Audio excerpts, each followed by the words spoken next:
குடல் குழம்பு கடலைப்பருப்பு சேர்த்து எப்படி செய்கிறதுன்னு இன்றைக்கி நம்ம ஆஹாருச்சி சேனலில் பார்க்கலாம்.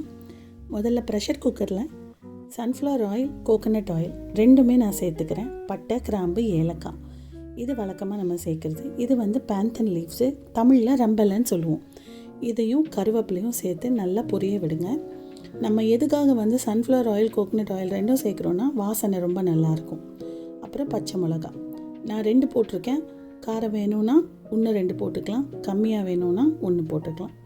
இல்லை பச்சை மிளகாயே வேணாலும் நீங்கள் அவாய்ட் பண்ணிக்கலாம். ஒரு கைக்குத்து பெரிய வெங்காயம் தான் நம்ம இதில் சேர்த்து சமைக்க போகிறோம். பெரிய வெங்காயம் திரும்பவும் நமக்கு தேவைப்படும். அதனால் பாதி பெரிய வெங்காயத்தை இப்போயும், மீதி பெரிய வெங்காயத்தை நான் எப்போ சேர்க்கணும்னு நான் சொல்கிறேன்.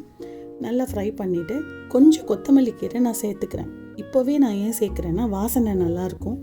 அந்த தேங்காய் எண்ணெய், பேந்தன் லீவ்ஸு, இந்த கொத்தமல்லி கீரை எல்லாம் பொரியும் போது உங்களுக்கு வீடு ஃபுல்லாக ஒரு அற்புதமான ஒரு ஸ்மெல் வரும். இப்போ நல்லா ஃப்ரை ஆகட்டும். கோல்டன் ப்ரௌன் ஆகணும்னு ஒன்றும் அவசியம் இல்லை. அதனால் கொஞ்சம் வெங்காயம் கலர் சேஞ்ச் ஆனவுடனே நீங்கள் அடுத்த பொருட்களை சேர்த்துடலாம். இது நல்லா ஃப்ரை ஆகிட்டுருக்கு. உங்களுக்கு நான் இப்போ வெங்காயம் காமிக்கிறேன் பாருங்கள். லைட்டாக கலர் தான் சேஞ்ச் ஆகி டிரான்ஸ்பரண்ட்டாக வந்திருக்கு. போட்ட ஸ்பைசஸ் எல்லாமே நல்லா பொரியட்டும். இப்போ நல்லா பொரிஞ்சிட்டு இருக்கும்போது ஜிஞ்சர் கார்லிக் பேஸ்ட்டு ஒரு 2.5 டீஸ்பூன் சேர்த்துக்கோங்க. சேர்த்துட்டு நல்லா ஃப்ரை பண்ணுங்கள். ஜிஞ்சர் கார்லிக் பேஸ்ட் அந்த பச்சை வாசனை போகிற வரைக்கும் நல்லா போகணும். நான் இப்போ ஒரு சின்ன குடல் தான், அதனால் 2.5 ஸ்பூன் நான் யூஸ் பண்ணியிருக்கேன். இப்போ அந்த ஜிஞ்சர் கார்லிக் பேஸ்ட்டு நல்லா ஃப்ரை ஆகட்டும். நம்ம 2.5 டீஸ்பூன் ஜிஞ்சர் கார்லிக் பேஸ்ட்டு கொஞ்சம் நல்லாவே எடுத்துக்கோங்க, தாராளமாகவே போட்டுக்கோங்க. ஏன்னா குடலோட ஸ்மெல் அப்போ தான் போகும். தக்காளி மீடியம் சைஸ் நான் 2 போட்டிருக்கேன். இதில் வேறு லைட்டாக ஒரு புளிப்பு டேஸ்ட் இருந்தால் தான் குடல் நல்லாயிருக்கும். அது நல்லா ஸ்மாஷ் ஆகிற வரைக்கும் தக்காளி வேகணும். அதனால் நான் மூடி போடுறேன். மூடி போட்டுட்டு ஒரு 2 மினிட்ஸ் நல்லா ஸ்மர்ஜ் ஆகட்டும். எல்லாம் ஒன்றா சேர்ந்து ஒரு தொக்கு பதம் வரணும். இது ஒரு தொக்கு பதம் வந்தால் தான் குழம்பு நல்லாயிருக்கும். இல்லைன்னா எல்லாம் தனித்தனியாக நிற்கும். எப்போவுமே தக்காளியும் வெங்காயம், இஞ்சி பூண்டு பேஸ்ட்டு இது எல்லாமே ஒன்றோட ஒன்று நல்லா கலந்துடணும். தக்காளியை லைட்டாக நான் கையாலேயே ஸ்மாஷ் பண்ணுறேன். ஸ்மாஷ் பண்ணிவிட்டு நல்லா மிக்ஸ் பண்ணியாச்சு. இப்போ எண்ணெய் பிரிஞ்சு வருது பார்த்திங்கன்னா தெரியும் உங்களுக்கு. இப்போ குடல் சேர்த்துடலாம். குடல் நல்லா வாஷ் பண்ணியிருக்கேன். உங்களுக்கு வேணும்னா சொல்லுங்கள், நான் குடல் கழுவுறது எப்படின்னு தனி வீடியோவாக நான் போடுறேன். சிறிய குடல், பெருக்குடல் எல்லாமே நான் ஒன்றா சேர்த்து தான் நான் போடுறேன். கொஞ்சம் குடல் பூவை சில பேர் எடுப்பாங்க, நான் அவ்வளோவா எடுக்கலை. அது நல்லா தான் இருக்கும். உப்பு நம்ம மொத்த குடலுக்கும் கிரேவிக்கும் சேர்த்து நம்ம இப்போ போட்டுடுறோம். அப்புறம் மஞ்சத்தூள் ஏற்கனவே போடும்போதே கழுவும் போதே நம்ம நல்லா போட்டாச்சு. இருந்தாலும் இது குடலுக்குள்ளது நம்ம குழம்புக்கு சேர்த்துக்கிறோம். அப்புறம் நம்ம மிளகாத்தூள் நல்லா தாராளமாக போடுங்க. நான் ஒரு 1.5 டீஸ்பூன் மிளகாத்தூள் போட்டிருக்கேன். காரமாக இருந்தால் தான் குடல் குழம்பு ரொம்ப டேஸ்ட்டாக இருக்கும். பேட் ஸ்மெல் வராது. நல்லா சுள்ளுன்னு இருந்தால் தான் குடல் குழம்பு அட்டகாசமாக இருக்கும். இப்போ நம்ம சேர்த்த மசாலா எல்லாத்தையும் ஒன்றா சேர்த்து எண்ணெய் பிரிகிற வரைக்கும் நல்லா ஃப்ரை பண்ண போகிறோம். அந்த ஜூஸ் எல்லாமே ரிலீஸ் ஆகணும். இப்போவே நம்ம தண்ணி சேர்த்தோன்னா குடலில் நேச்சுரலாக இருக்கிற அந்த கொழுப்பு சத்து, அந்த தண்ணி சத்து எதுவுமே ரிலீஸ் ஆகாது. அது கக்கணும். அதுக்காக நம்ம கொஞ்சம் நேரம் தம்மில் அப்படியே போடுறோம். சிம்மில் வச்சுட்டு நீங்கள் என்ன பண்ணுங்கள், நல்லா எண்ணெய் பிரியிற வர வரைக்கும் மூடி போட்டு மூடிடுங்க. இந்த மாதிரி ஸ்டேஜில் சிம்மில் வச்சு ஒரு 3 மினிட்ஸ் வெயிட் பண்ணால் போதும். பார்த்திங்களா, உங்களுக்கு எல்லா எண்ணெயும் அந்த தண்ணியும் குடலே ரிலீஸ் பண்ணிடுச்சு. நம்ம இது வரைக்கும் வேகிறதுக்கு எதுவுமே சேர்க்கலை.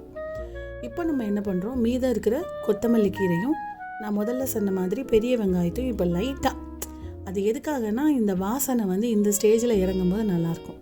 இதை போட்டுட்டு ஒரு 1 மினிட் கழித்து மூடி போட்டு திறந்துருங்க. பார்த்திங்கன்னா தெரியும், நல்ல பபுள்ஸ் மேலே வர ஆரம்பிச்சிருச்சு. அந்த குடலில் உள்ள நேச்சுரலான அந்த தண்ணியும் வற்ற ஆரம்பிச்சிருச்சு. இந்த ஸ்டேஜில் தான் நம்ம என்ன பண்ண போகிறோம், 1/2 மணி நேரம் ஊற வச்ச கடலைப்பருப்பை சேர்க்க போகிறோம். கடலைப்பருப்புக்கு பதிலாக நீங்கள் இந்த ஸ்டேஜில் முருங்கைக்காய் கூட சேர்த்துக்கலாம். நான் இந்த இடத்துல கடலைப்பருப்பு போட்டு தான் இது நான் செய்கிறேன். வேக வச்ச கடலைப்பருப்பாக இருந்தால் கடைசியில் சேர்த்துக்கலாம். இது ஜஸ்ட் ஒரு 1/2 மணி நேரம் ஊற வச்சது. இதுவுமே நமக்கு குடலோடு சேர்த்து தான் வேக போகுது. இப்போ இப்போ நம்ம எல்லா மசாலாவும் சேர்த்தாலும் இன்னும் வந்து கொத்தமல்லி கீரை போட்டதுக்கப்புறம் கொத்தமல்லி தூள், அந்த கொத்தமல்லி தூள் வந்து நம்ம கடைசியாக தான் சேர்க்கணும். மல்லித்தூள்னு சொல்லுவோம், தனியா பவுடர், இது வந்து ஒரு 2 to 3 ஸ்பூன் நீங்கள் சேர்த்துக்கலாம். இதுதான் உங்களுக்கு வந்து குழம்பு திக்னஸ் கொடுக்குறது. இப்போ வந்து நான் ஃபஸ்ட்டு எடுத்த தேங்காய் பாலும் சேர்க்க போகிறேன். நீங்கள் வந்து செகண்ட் எடுத்த தேங்காய் பால் சேர்க்கலாம். தேங்காய் பாலே வேணானாலும் நீங்கள் ஸ்கிப் பண்ணிக்கலாம். ஆனால் தேங்காய் பால் சேர்த்தா தான் உங்களுக்கு அந்த ரிச்னஸ் கொடுக்கும். நான் வந்து ஒரு 1/2 கப்பு, ஒரு 100-150 ml தேங்காய் பால் வந்து இது சேர்த்துருக்கேன். சேர்த்த உடனே பார்த்தீங்கன்னா உங்களுக்கு கலர் வந்து நல்ல ஒரு அழகான டெக்ஸ்சர் கொடுக்கும்.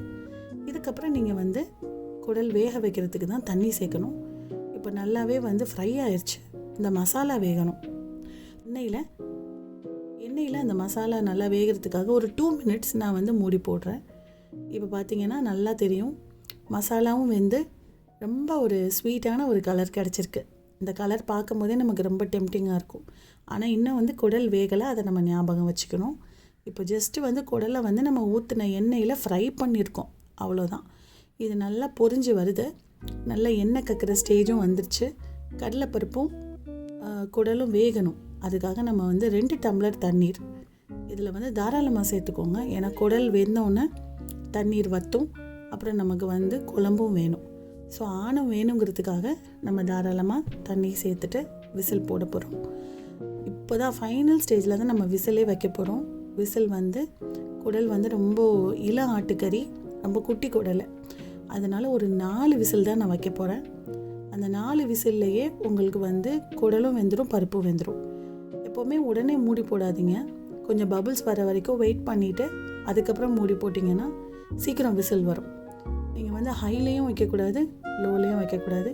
மீடியமில் நெருப்பு வச்சுட்டு பார்த்தீங்கன்னா நான் விசில் வச்சுட்டேன். 4 விசில் வந்துடுச்சு. இது வந்து 4th விசில் முடிஞ்சிச்சு. நான் வந்து ப்ரெஷர் ரிலீஸ் பண்ணிவிட்டு ஓப்பன் பண்ணால் வா, சூப்பராக இருக்குங்க, யம்மியாக இருந்துச்சு. நல்ல குடல் வந்து பூ போல் வெந்திருந்துச்சு. எனக்கு ரொம்ப பிடிச்சிருந்தது. கடலைப்பருப்பும் அந்த குடலும் அந்த கிரேவியோடு சேர்த்து சாப்பிடும்போது ஆஹா என்ன ருசி அப்படின்னு இருந்துச்சு. நீங்கள் எல்லோரும் ட்ரை பண்ணி பாருங்கள்.